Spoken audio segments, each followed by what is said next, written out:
Hello, good evening, and welcome to the Caithness Amateur Dram Antique Society tasting.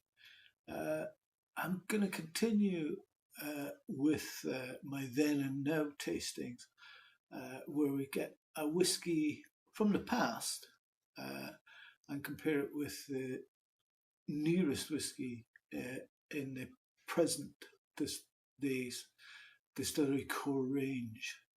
And I'm going to do Glenlivet tonight. Uh, a Glenlivet Then and Now. So we've got the Glenlivet 12-year-old from the past, bottled at 40%, and the nearest one I could find to that in the core range is the Glenlivet 12 years double oak at 40%. So Glenlivet is well known as the oldest licensed distillery in Scotland, and for many years Glenlivet was a byword for quality, with many single malts using the Glenlivet suffix to reap the benefits of associating themselves with the Banffshire distillery. Indeed, owners Pernod Ricard now put a heavy focus on the brand being the Glenlivet, encouraging their consumers not to accept any imitations. Uh, Glenlivet is in a long-running battle with Glenfiddich for the title of best-selling single malt, with both now selling over 1 million cases a year. George Smith secured a license to legally distill at Glenlivet in 1824, and it remained family-run until 1978, when Seagram bought a controlling stake in what had then become the Glenlivet Distilleries Limited, counting assets such as Glengrant, Benriach, and Longmorn amongst its portfolio. When Seagram collapsed in 2001, Pernod Ricard acquired its sizable Chivas Brothers Scotch whisky division, with Glenlivet the crown jewel in an empire rivalled only by Diageo. Glenlivet's new make spirit has a medium weight on the nose. It smells clean with some floral notes. There's banana, ripe apple, and a touch of iris. On the mouth, it's soft with gentle fruit, light appley with fresh courgette, and the finish is crisp and clean. So, first up tonight, we have this historical discontinued Glenlivet, which was matured for 12 years in select French oak casks. The 12-year-old was the entry-level Glenlivet expression for many decades, and it was eventually replaced by the Founders Reserve in 2015.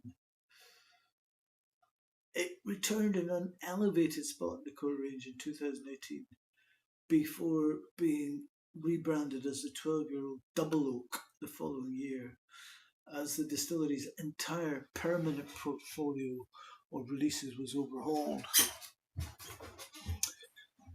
So it's quite pale. I mean, I think there's colour to this and chill filtering, but it's not too dark a colour. Has some nice viscosity to it, nice tears. And on the nose, the first impression is it's very light and soft, not at all overpowering. And you get vanilla and floral notes. And it becomes increasingly fruity with citrus fruits, and gradually you get the malt added. And there's a slightly spicy oak note after a while. It's fresh and fruity on the nose, slightly sweet with a malty character. We'll try the mouth.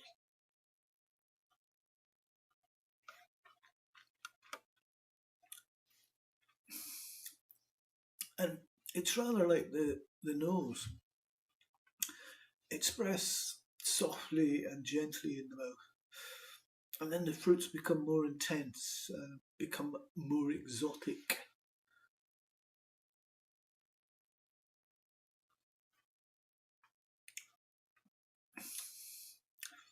you do get a slight sweetness and a slight bitterness from the oak later on. It's got a light floral note and a bit of spice emerging as well, which provides a well-rounded and easy drinking experience.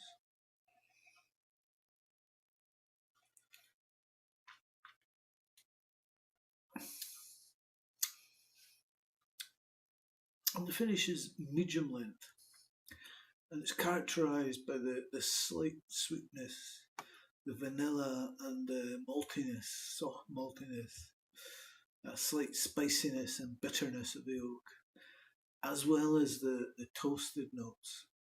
But they remain clearly perceptible in the finish.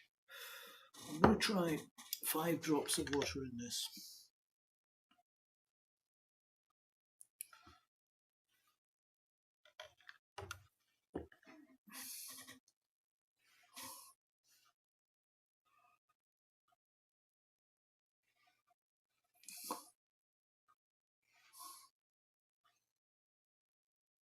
And I get fresh fruits. Definitely pineapple now. And I get malted barley, barley cake, charred oak, and that creaminess from the American oak, and that biscuitiness from the European oak. Vanilla, honey, hazelnuts, and hay notes.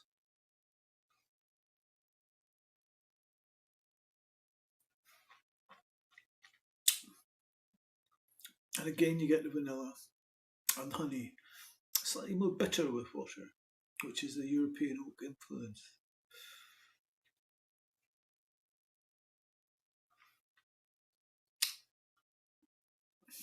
Fruity, apple, pear, peach, apricot.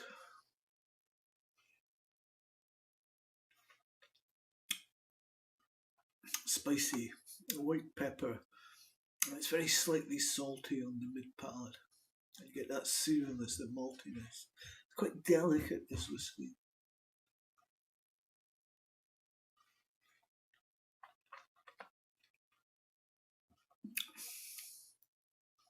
And again, the finish is medium length, woody. You get the oak tannins, the nuttiness, the char, and that fruity, lingering vanilla. So I think for this one, a splash of water pushes up the fruitiness and maltiness in the nose and extends the development on the palate. But it's a bit of a generic Speyside Scotch, fruity, vanilla, malty.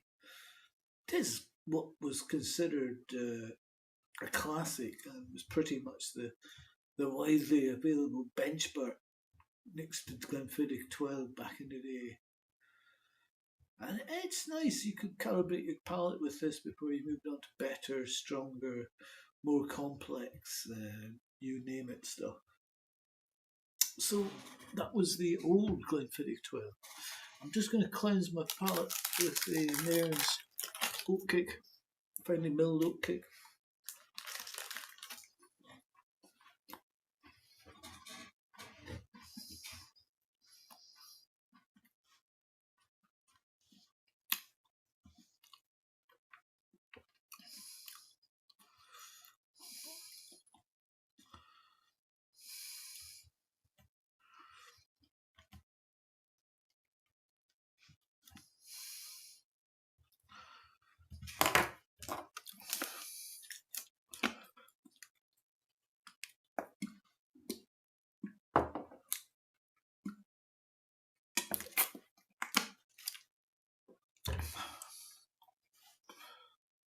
So now we have the replacement, the Glenlivet Double Oak 12-year-old at 40%, and I think it's a little bit darker.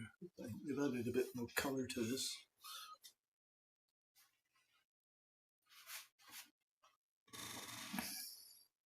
And it's got thinner tears, I think. So this was launched in 2019 and matured in a combination of first and second fill American oak and sherry casks. This has won 2 golds at the International Wine and Spirits competition. And on the nose, you get a mixture of ripe orchard fruits, pears and apples, with a touch of honey and some vanilla. But it's also a whisper of lemon zest and a tinge of sawdust alongside some barley dust. It's a very friendly, accessible nose. We'll try them out.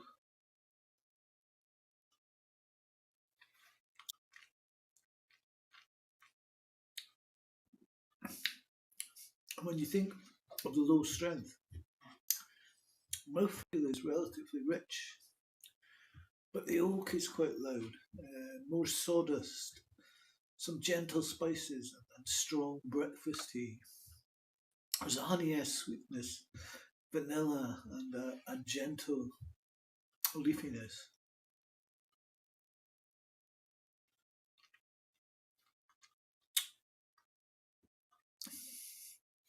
And the finish is short to medium.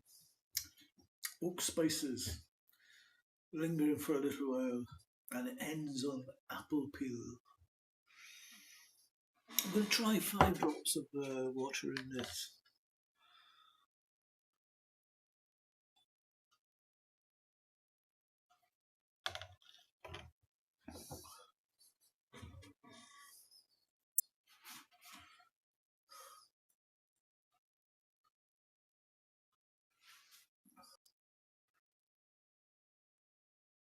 And now I get some oak,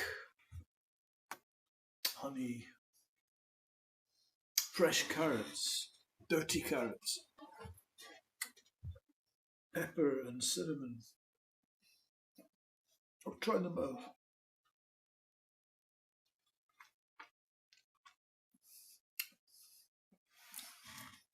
And you get sweet caramel and honey up front, and then you get some malt, pears,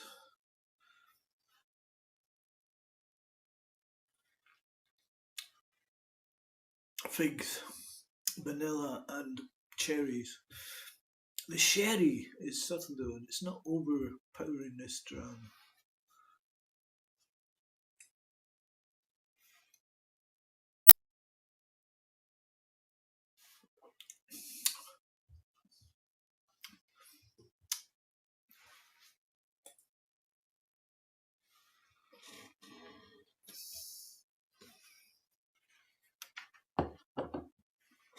The finish is ginger and dried apples with some oak tannins. It's quite a robust single malt from Glenlivet with a nice complexity.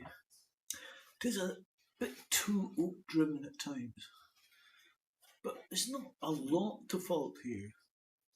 It's pretty good. It's still incredibly light, but in a good way. And it's also very warming and soothing at the same time. But double oak isn't meant to mean twice the amount of oak influence. It's not insurmountable, but the Glenlivet 12 years double oak does lose some elegance because of the sawdusty experience. Overall, it's quite a decent sipping experience. So I think I found both of these, the old and new 12-year-olds, thoroughly pleasant. But I think the old one wins out because it's a bit less woody and it's more fruity. Thanks for listening.